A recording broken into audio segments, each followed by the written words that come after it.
साथीहरु क्यापकटबाट भिडियो कसरी बनाउने यदि तपाईहरु नर्मल भिडियो क्यापकटबाट बनाइरहनु भएको छ भने यो भिडियो हेरेपछि तपाईहरुले चाहिँ प्रोफेसनल खालको भिडियो पनि बनाउन सक्नुहुन्छ किनकि धेरै जस्तो साथीहरुले टिकटकको लागि भिडियो र युट्युबको लागि भिडियो पनि यही क्यापकट एप्सबाटै बनाइरहेको हुन्छ यदि तपाई पनि कन्टेन्ट क्रिएटर हुनुहुन्छ भने क्यापकटबाट भिडियो बनाउनको लागि चाहिँ एकदम सजिलो छ तर तपाईलाई क्यापकटको बेसिक देखि एडभान्स सम्मको ज्ञान भने हुन जरुरी छ त्यसैले यो भिडियोमा मैले तपाईलाई क्यापकट सम्बन्धी बेसिक देखि एडभान्स सम्मको ज्ञान दिने प्रयास गरेको छु साथै भिडियोको अन्त्यमा म तपाईलाई टिकटकको लागि टेम्प्लेट कसरी बनाउने त्यो कुरा पनि सिकाउन गइरहेको छु भिडियोलाई पुरा हेरेर साथ दिनु होला किनकि एडभान्स स्किल सिक्नको लागि बेसिक स्किलहरु तपाईले अनिवार्य रूपमा जानेको हुनुपर्छ सबैभन्दा पहिला क्यापकट एप्स ओपन गर्दाखेरि चाहिँ यस्तो खालको इन्टरफेस देखिन्छ र यो तलतिर तपाईले जुन बनाउनु भएको प्रोजेक्टहरु देखिन्छ भने मास्टर सार्नु भयो भने चाहिँ क्यापकटले दिएको विभिन्न टुल्सहरु देखिन्छ र यहाँ तल चारवटा अप्सन छ जुन एडिट छ टेम्प्लेट छ इनबक्स र मी र टेम्प्लेट चाहिँ कस्तो हो भने जुन अरूले बनाएको टेम्प्लेटहरु चाहिँ यहाँ देखिन्छ जस्तो यो अरूले बनाएको टेम्प्लेट यो इनबक्समा चाहिँ तपाईले बनाउनु भएको टेम्प्लेटहरुमा आको नोटिफिकेसन देखिन्छ भने यो मी भनेको चाहिँ तपाईले क्यापकटमा बनाउनु भएको अकाउन्ट हो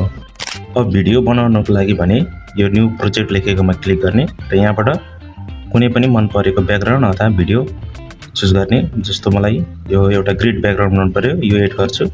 र यसलाई तपाईले यसरी छिच्नु भयो भने यसको पछाडी साइडको यो टाइमलाइन चाहिँ बढाउन सक्नुहुन्छ भने अगाडि यहाँ ल्याएर यसरी दुई हातले जुम गर्नु भयो भने चाहिँ यसको टाइमलाइन बढ्छ जस्तो यो 1 मिनेटको टाइमलाइन बढेर यहाँ बिचमा सेकेन्डहरु पनि देखाउँछ यस्तो खालको बन्छ भने दुई हातले फेरि यसलाई यसरी तान्नु भयो भने यो सानो बनेर टाइमलाइन घट्छ अब यहाँ तलपट्टि विभिन्न अप्सनहरु देखाइरहेको छ एडिटमा छिच्नु भयो भने चाहिँ यो मेन टाइमलाइनलाई चाहिँ यसरी क्लिक हुन्छ र यो थोरै अगाडि बढाएर स्प्लाइट गर्नु भने चाहिँ दुईवटा भागमा विभाजन हुन्छ यो र यस माथि देखाएको एरोलाई चाहिँ तपाईले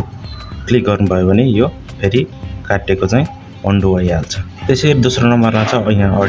अडियोमा छिच्नु भयो भने चाहिँ जस्तो यहाँबाट तपाईले आफ्नै साउन्ड रेकर्ड पनि हाल्न सक्नुहुन्छ भने यहाँ थोरै साउन्डमा क्लिक गर्नु भयो भने जुन डिभाइसमा भएको MP3 र भिडियोमा भएको कुनै पनि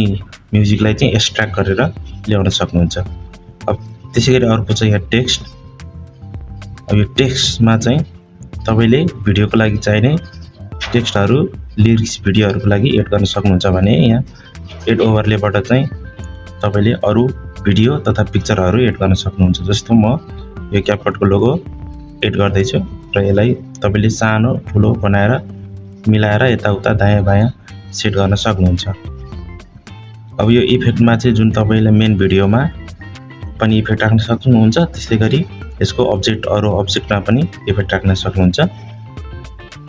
यहाँ चाहिँ क्यापकटले नै दिएको विभिन्न इफेक्टहरु छ जस्तै यो डाटा अन गर्नु भयो भने यहाँ देखिन्छ यहाँ धेरै इफेक्टहरु दिएको छ अब त्यसैगरी यो एस्पेक्ट रेशियो भनेको चाहिँ तपाईले जुन भिडियो बनाउँदाखेरि सुरुमै चुज गर्नुपर्ने हुन्छ जस्तै यो टिकटकको लागि यो इन्स्टाग्राम यो युट्युबको लागि हामी युट्युबको लागि भिडियो बनाउँदा चाहिँ यो 16:9 को रेशियोमा राख्छौं अब फेरि तपाईले यहाँ ओभरलेमा क्लिक गर्नुभयो भने यहाँनेरि यो अघिको जुन क्यापकटको लोगो देखिन्छ र यसलाई यसरी छिचेर तान्नु भयो भने यसको टाइमलाइन बढ्छ भने यसलाई लङ प्रेस गरेर दायाँ बायाँ गर्नु भयो भने यसको टाइमलाइन मुभ हुन्छ यसरी देख्न सक्नुहुन्छ र यसलाई क्लिक गरेर हेर्नु भयो भने यहाँ तल विभिन्न अप्सनहरु देखिन्छ जसमध्ये चाहिँ महत्त्वपूर्ण भनेको रिप्लेस हो जुन चाहिँ तपाईले क्यापकटको बदलामा अर्को कुनै लोगो अथवा फोटो भिडियो एडिट गर्न सक्नुहुन्छ भने यहाँ रिमुभ ब्याकग्राउन्ड छ यो रिमुभ ब्याकग्राउन्ड चाहिँ कसरी काम लाग्छ यो म एउटा ग्रीन स्क्रिन फोटो यो एड गर्दै छु यो एड गरेर तपाईलाई देखाउने छु जस्तो यो फोटो हो र यसको यहाँ ब्याकग्राउन्ड रिमुभमा गएर हामीले यसको कलरमा चाहिँ ग्रीन कलर पिक गरेर इन्टेन्सिटीको बढायो भने यसरी ग्रीन कलर चाहिँ मुभ भएर जुन तलको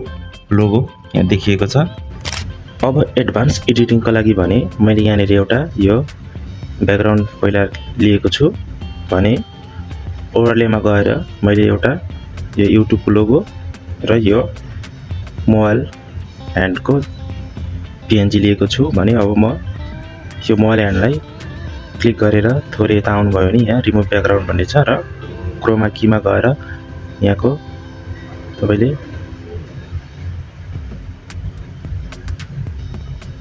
ग्रीन कलर यसरी पिक गरेर इन्टेन्सिटीको यसरी बढाउनु भयो भने यो यस्तो बन्छ र यसलाई ओके गर्छु। अब तपाईले यसलाई क्लिक गरेर म यसरी जुम गरिदिन्छु र अब यो छेउमा जुन यो रेक्टेंगल वाला एरो देखिरहनु भएको छ यसमा क्लिक गर्नु भयो भने एउटा यो बस्छ र थोरै अगाडि आएर तपाईले यसलाई यतिमा आएर यसलाई यस्तो गर्नुभयो भने यो यसरी भित्र बनाइदिउ। अब त्यसैगरी यो युट्युबको लोगोलाई पनि यहाँनिर ल्याउँ र सुरुमा जाउँ र यसलाई पनि यसरी ठुलो गरिदिउँ र फेरि यसलाई पनि यसरी छिचेर यहाँनिर आइसके पछाडि यसलाई पनि यसरी सानो गरिदिउँ। त्यसैगरी यो मेन लेयरलाई पनि यसरी छिचेर यसलाई पनि यसरी जुम गरौँ र यो क्लिक गरेर थोरै अगाडि आएपछि यति अगाडि आएपछि यसलाई पनि यसरी आफ्नो दुई हातले खिचेर यसरी राखौँ र यो यस्तो खालको बन्छ। यसरी यो की फ्रेमको बारेमा जान्नुभयो भने अब तपाईलाई म मास्किङको बारेमा सिकाउँछु। अब मास्किङको लागि भने यहाँ मैले यो एउटा एआई फोटो लिएको छु। मेन टाइमलाइनमा भने ओभरलेमा गएर यो एउटा फ्लावरको भिडियो लिएको छु। अब यो बढी भएको भागलाई म यसरी डिलिट गरिदिन्छु भने अब सुरुमा आएर यसलाई म थोरै जुम गरेर यसरी सेट गर्छु र थोरै अगाडि गएर मास्किङ भन्ने अप्सनमा गएर यो होरिजन्टललाई यसरी क्लिक गरेर यता यसरी घुमाउँछु र यसलाई थोरै अगाडि लगेर यसलाई यसरी तान्नु भयो भने यो यसको भित्र यसरी बढ्छ र यस्तो गर्नु भयो भने यो यस्तो खालको यो बन्छ। यो निकै राम्रो बनेको छ यस्तो खालको। यसरी तपाईले यो मास्किङको प्रयोग गर्न सक्नुहुन्छ। अब टेम्प्लेट बनाउनको लागि भने यहाँ नयाँ प्रोजेक्ट छ। यो नयाँ प्रोजेक्टमा क्लिक गर्ने र यहाँबाट कुनै एउटा फोटो अथवा भिडियो लिन सक्नुहुन्छ। म यो फोटो एड गर्छु र यसरी फोटो एड गरिसके पछाडि यसको रेशियो चाहिँ टिकटकको रेशियो बनाएर एड गर्ने र यसलाई थोरै माथि मिलाएर यसरी राख्ने र ओभरलेमा गएर अब तपाईले यहाँबाट भिडियो छानेर राख्न सक्नुहुन्छ। जस्तो म एउटा यो भिडियो मैले जुन युट्युबबाट डाउनलोड गरेको थिएँ यो भिडियो म यसलाई एड गर्छु र यसलाई एड गरेर यसरी जुम गरेर मिलाएर साइडमा राख्छु भने अब म यसलाई मास्किङमा गएर यही भिडियो छिचेर जुन मास्किङ देखिन्छ थोरै यतापट्टि यसमा गएर यो होरिजन्टल क्लिक गरेर यसलाई दुई हातले यसरी घुमाएर एडजस्ट गर्छु। यसरी एडजस्ट गरेर यसको माथितिरपट्टिको फिदरलाई यसरी थोरै बढाएर थोरै माथि लगेर यसरी तपाईले आफ्नो कस्तो मन लाग्छ त्यस्तै अनुसार गर्नु होला। मैले यो बनाउँदाखेरि यस्तो भएको छ भने अब प्ले गरेर हेरौँ यस्तो खालको बनेको छ